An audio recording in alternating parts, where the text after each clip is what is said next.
ಈ ಮನೆ ನೋಡಿ ಅದು 8 ವರ್ಷ ಆಗೋಯ್ತು.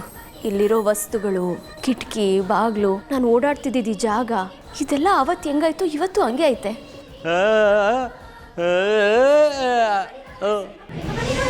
ಅಪ್ಪಯ್ಯ ನನ್ನ ಮಗಳು ಸಂದಾಗ ನೋಡ್ಕೋತಾಳೆ ಅಂತ ಹೇಳ್ತಾವನತ್ತೆ.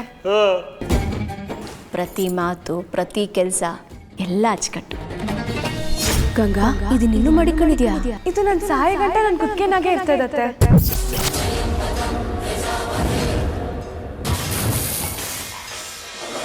ಈ ನೋವು, ಈ ಸಂಕಟ, ಈ ಕೋಪ ಎಲ್ಲದಕ್ಕೂ ಕಾರಣ ಆದವ್ರಿಗೆ ತಕ್ಕ ಉತ್ತರ ಕೊಟ್ಟೇ ಕೊಡ್ತೀನಿ.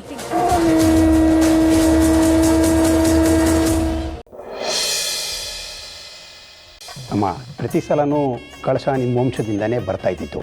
ಇಷ್ಟು ವರ್ಷ ನೀವು ಇಲ್ಲದಿದ್ದರಿಂದ ಶಿವರುದ್ರಪ್ಪ ಕೊಡ್ತಾ ಇದ್ದ. ಆಕ್ಸಿಡೆಂಟ್ ಯಾರು ಮಾಡಿಸಿದ್ದು? ಕಳ್ಸನ ನಾವೇ ಎತ್ಕೋಬೇಕು ಅಂದರೆ ನಮ್ಮ ಭಾಗ್ಯ ಅಲ್ವೇ?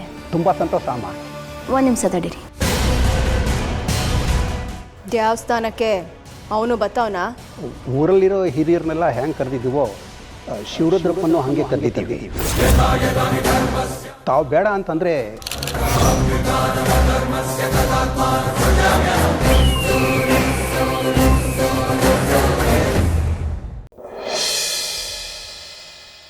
ನಿಮಗೆ ಗೊತ್ತಾ ಜೋಗಿ, ನಿಮ್ಮ ತಂದೆದು ನಿಮ್ಮದು ಇಬ್ಬರದು ಒಂದೇ ಬ್ಲಡ್ ಗ್ರೂಪ್. ನಿಮಗೆ ಬ್ಲಡ್ ಕೊಡದೆ ಸುಮ್ಮನೆ ಇದ್ದು ನಿಮ್ಮಲ್ಲಿ ಪ್ರೀತಿ ಇರೋದ್ರ ನಾಟಕ ಮಾಡ್ತಿರೋದು ಯಾಕೆ? ನಾನು ಇರೋ ಗಂಟ ನನ್ನ ಕಣ್ಣು ಮುಂದೆ ನೀನು ಸಂದಾಕಿರ್ಬೇಕು ಮಗ. ನಾನು ಹೇಳಬೇಕು ಅಂದರೆ ಅವ್ರದ್ದು ಮುಖವಾಡದ ಪ್ರೀತಿ ಅಷ್ಟೇ.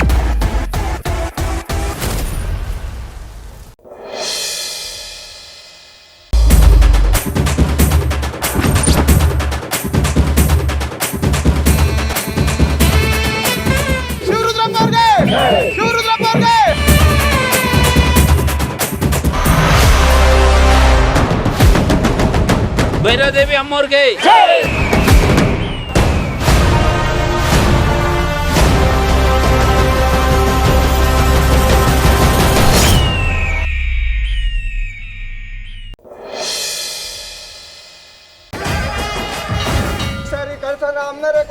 ಇಲ್ಲ ಇಲ್ಲ, ಪ್ರತಿ ವರ್ಷ ಶಿವರುದ್ರಪ್ಪನ ಮರವರೇ ಕೊಡ್ತಾ ಇದ್ದಿದ್ದು, ಈ ವರ್ಷ ಅವರೇ ಕೊಡ್ಬೇಕು.